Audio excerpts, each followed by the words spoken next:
कोल्हापुरातील ॲस्टर आधार हॉस्पिटलमध्ये नुकतीच रोबोटिक बीएमजी युरेटेरोप्लास्टी ही अत्यंत गुंतागुंतीची शस्त्रक्रिया यशस्वीपणे पार पडली। डॉक्टर धनसागर वाकळे यांनी प्रगत रोबोटिक तंत्रज्ञानाच्या सहाय्याने रुग्णाच्या मूत्रनलिकेतील अरुंद भाग पूर्ववत करून त्याला जीवदान दिलंय। पश्चिम महाराष्ट्रातील अशा प्रकारची ही पहिलीच शस्त्रक्रिया आहे। एका रुग्णावर मूत्रपिंडातील खडा काढण्याची शस्त्रक्रिया झाली होती। त्यावेळी त्या रुग्णाच्या मूत्रनलिकेत स्टेंट बसवण्यात आला होता। 6 महिन्यानंतर स्टेंट काढल्यानंतर पुन्हा त्या रुग्णाला त्रास होऊ लागला। त्यामुळे त्याला कोल्हापुरातील ॲस्टर आधार हॉस्पिटलमध्ये दाखल करण्यात आलं।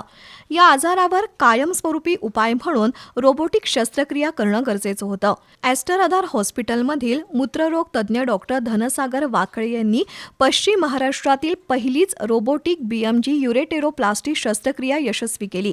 अत्याधुनिक तंत्रज्ञानाच्या सहाय्याने झालेल्या या शस्त्रक्रियेतून रुग्णाला कमी वेदना आणि कमी रक्तस्राव झाला।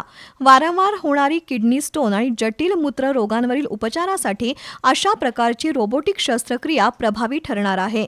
ॲस्टर आधार हॉस्पिटल नेहमीच तत्पर रुग्णसेवेसाठी अत्याधुनिक तंत्रज्ञानातून सुसज्ज असल्याचं व्यवस्थापकीय संचालक डॉक्टर उल्हास तांबले आणि CEO डॉक्टर डॅलन फर्नांडिस यांनी सांगितलं।